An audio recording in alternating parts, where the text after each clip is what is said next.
Alright, simulan na natin ang ating project Balik Alindog. Na-acquire ko nga pala ang aking PCX noong 2021. Never pa akong nagkaroon ng problema sa makina nito. Nagpo 43 to 45 km nga pala itong motor ko. Makikita nyo naman na parang galing sa ilalim ng lupa. Ito nga palang gasgas na ito ay tumaob nga pala ito. Tingnan mo naman yung front shock. Parang matutuklap na. Unang taob nito sa Infanta, Quezon. Naka-side stand nga pala ito doon at biglang lumambot yung lupa. Ayun, tumaob.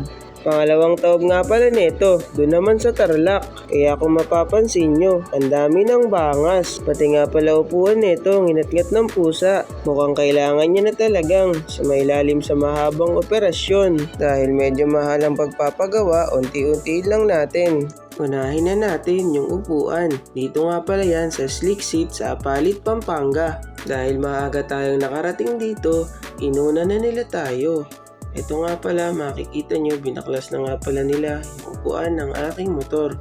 Sa tuwing nakikita ko yung itsura ng motor ko, ay naaawa ako.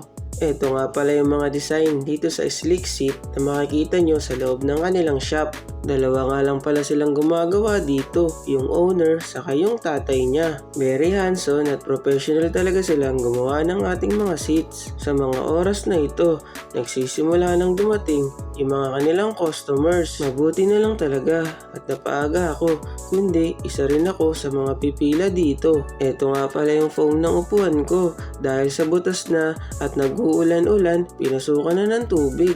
Basang-basa. Basa nga din pala yung ilalim niyan dahil doon naipon yung tubig. Kaya napagpasyahan muna nila. Naibilad muna ito sa araw. Habang nag-aantay, pinanood ko muna si Bossing kung paano siya magtabas. Ang bangis ng pantabas ni Bossing, samurai.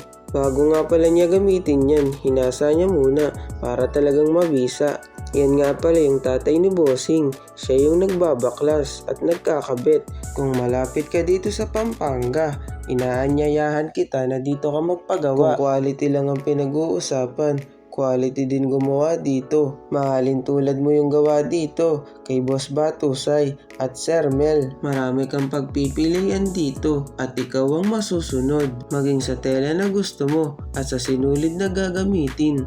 Talaga namang uuwi ka dito nang nakangiti. At dito sa part na to, sanding procedure na ang ginagawa ni Bossing para matanggal yung mga himolmol at maging smooth ang lapat. At chinek ko na nga yung status ng aking foam. Ayan, medyo basa pa din. Hindi ko na nga rin pala na-videohan yung pag-install ng cover at pagkabit dahil nalobat na yung phone natin. At makikita nyo, nagdadagsaan na nga pala yung mga customer ni Boss na nanggaling pa sa kung saan saang lugar.